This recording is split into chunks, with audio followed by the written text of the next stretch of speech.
Tingnan mong maigi ang mga resulta na nakukuha mo sa iyong buhay sa sandaling ito at tanungin ang iyong sarili kung bakit ka naririto. Kung ikaw ay matapat, mapapansin mo na hindi ka nakakulong dahil sa kakulangan ng pagkakataon, kundi dahil sa mga paulit-ulit na gawin ng iyong sariling pag-iisip na hindi mo kinu-question. Walang aksidente sa mundong ito at ang iyong mga panlabas na resulta ay palaging direktang salamin ng mga panloob na modelo ng pag-iisip na tinanggap mo ng walang kamalayan. Ako si Bob Proctor at mula nang ako ay ipinanganak noong 5 ng Hulyo taong 1934 sa bansang Canada, ginugol ko ang aking buhay sa pag-aaral at pagtuturo tungkol sa kalikasan ng tao at kung paano hinuhubog ng ating isip ang ating tadhana. Sa loob ng higit sa 50 taon ng pagmamasid at pagtuturo sa mga profesional at negosyante, nakita ko ang libu-libong matatalinong tao na patuloy na namumuhay ng may kakapusan at pagkabibo. Hindi ito tungkol sa relihiyon o mga walang kwentang motibasyon. Ito ay purong agham ng pag-uugali at batas ng sanhi at bunga. Nakikita ko ang mga taong nagtatrabaho ng 40 oras hanggang 60 oras sa isang linggo sa mga trabahong kinasusuklaman nila, umaasa na balang araw ay uunlad sila. Ngulit patuloy silang nauuwi sa parehong sitwasyon taon-taon.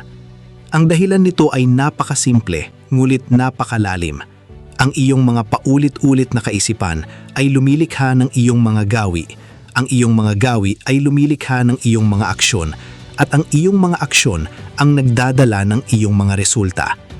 Ang bawat desisyon sa iyong isipan, malay man o hindi, ay nagdudulot ng mga praktikal na kahihinaan na hindi mo maiiwasan.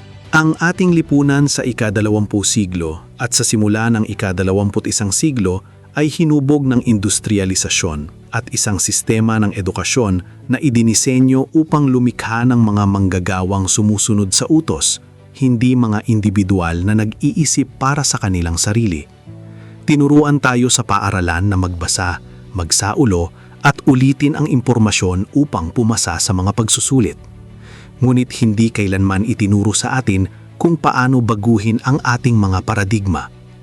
Ang paradigma ay isang programa na nakatanim sa iyong hindi malay na isip na may halos ganap na kontrol sa iyong mga nakagawiang pag-uugali. At alam mo ba na halos lahat ng iyong ginagawa sa araw-araw ay nakagawian? Mula sa paggising mo sa umaga, ang paraan ng paglakad mo, ang paraan ng pagsasalita mo, at higit sa lahat, ang paraan ng pagtingin mo sa iyong sariling kakayahan na kumita ng pera.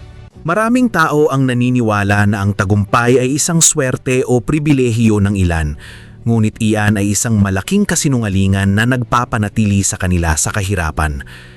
Ang katotohanan ay ang karamihan sa mga tao ay nagkakaroon lamang ng sapat na pera upang mabuhay dahil ang kanilang isip ay nakaprogram lamang para sa survival. Kapag ang isang tao ay nakaprogram na kumita ng $40,000 ng Estados Unidos sa isang taon, hindi mahalaga kung gaano siya katalino o kung gaano siya kasipag magtrabaho. Ang kanyang paradigma ang magdidikta ng kanyang mga desisyon at limitahan ang kanyang kakayahan upang hindi siya lumampas sa $40,000 ng Estados Unidos na yon. Kung bibigyan mo siya ng pagkakataon na kumita ng $100,000 ng Estados Unidos, gagawa ang kanyang isip ng paraan upang sirain ito dahil hindi ito tugma sa kanyang panloob na imahe. Ito ang tinatawag nating autosabotahe o pananabutahe sa sarili. Ang masaklap pa rito ay palaging sinisisi ng mga tao ang mga panlabas na sirkunstansya. Sinasabi nila na ang ekonomiya ay masama o ang gobyerno ay tiwali o wala silang tamang edukasyon. Ngunit ang ekonomiya at ang gobyerno ay hindi ang pumipigil sa iyo. Ang pumipigil sa iyo ay ang sarili mong takot na mag-isip ng iba at ang iyong pagkahumaling sa ginhawa ng iyong kasalukuyang sitwasyon kahit na ang sitwasyong iyon ay miserable. Mas gusto ng mga tao ang katiyakan ng kanilang pagkabigo kaysa sa kawalan ng katiyakan ng kanilang tagumpay. Nabubuhay tayo sa isang panahon kung saan ang impormasyon ay napakadaling makuha. Nakikita ko ang mga tao sa modernong panahon na walang tigil sa panonood ng mga video, pagbabasa ng mga artikulo at pagbili ng mga kurso, ngunit walang nagbabago sa kanilang buhay. Sila ay kumukonsumo ng impormasyon ng walang intensyong baguhin ang kanilang mga gawi. Sila ay naghahanap ng mga panlabas na shortcut o mabilis na solusyon sa halip na gawin ang mahirap na trabaho ng panloob na pag-reprogram. Nagtatrabaho sila ng labis hanggang sa mapagod. Inuulit ang parehong mga resulta dahil umaasa sila sa pisikal na pagsisikap sa halip na baguhin ang kanilang mentalidad. Kung ikaw ay nakikinig dito at napapansin mong inuulit mo ang parehong mga pagkakamali, patuloy na nakakaranas ng parehong katapusan, kailangan mong tanggapin na ikaw ay nasa autopilot.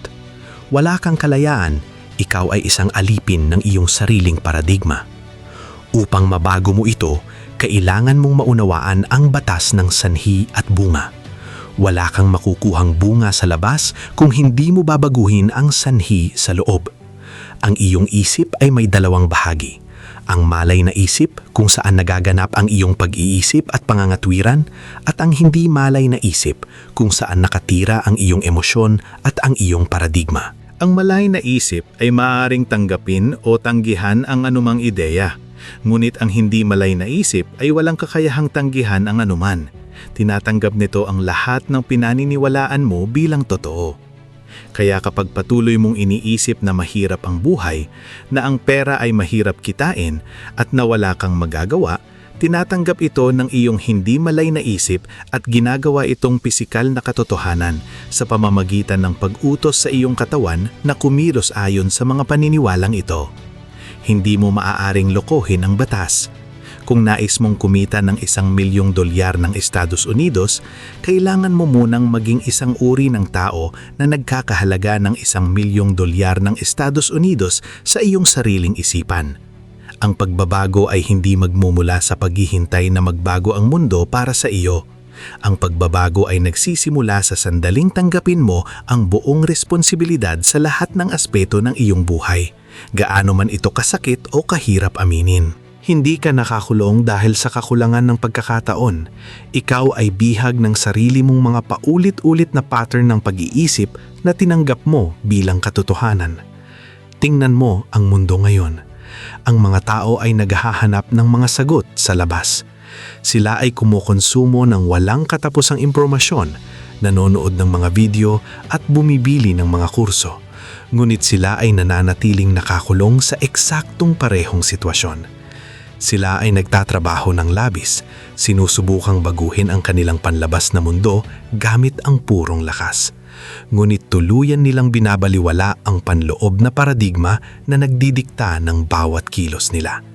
Sila ay naghahanap ng mga panlabas na solusyon sa halip na panloob na pagbabago. Ako si Bob Proctor. Ipinanganak noong 5 ng Hulyo 1934 at ginugol ko ang buong buhay ko sa tataaral ng isipan ng tao.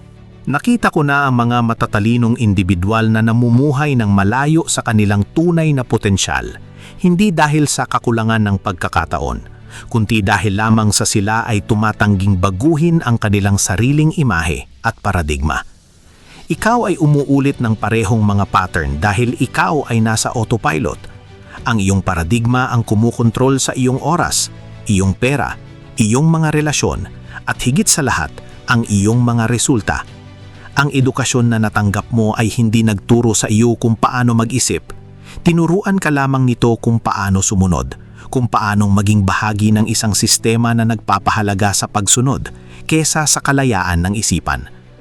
Ang mga institusyon ay naghubog ng mga manggagawa na takot magtanong at takot mag-isip ng naiiba.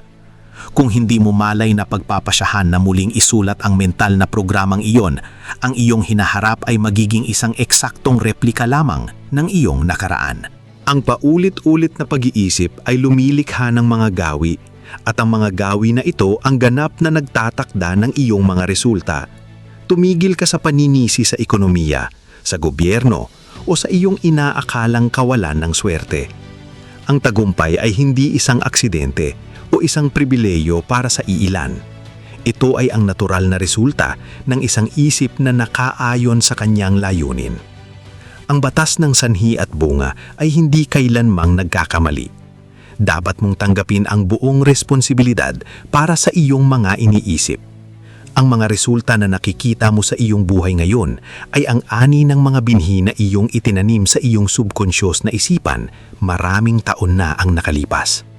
Baguhin mo ang mga binhi at magbabago ang ani. Walang sinuman ang darating upang iligtas ka. Ang lipunan ay patuloy na nag-aalok sa iyo ng kaginhawaan at aliw upang mapanatili kang tulog sa iyong sariling potensyal. Ngunit ang katotohanan ay walang halaga ng salapi. Kahit pa kumita ka ng milyong-milyong dolyar ng Estados Unidos, ang makakapagpabago sa iyong panloob na kalagayan kung ang iyong paradigma ay nananatiling nakaugat sa kakulangan at limitasyon. Dapat kang magpasya, dito at ngayon, na kunin ang ganap na kontrol ng iyong isipan. Kailangan ng matinding disiplina upang talikuran ang iyong mga lumang paniniwala. Hindi ito tungkol sa paggawa ng higit pa, ito ay tungkol sa pagiging higit pa. Kailangan mong sirain ang lumang imahe na itinanim ng iba sa iyong isipan. Tanggapin mo ang responsibilidad.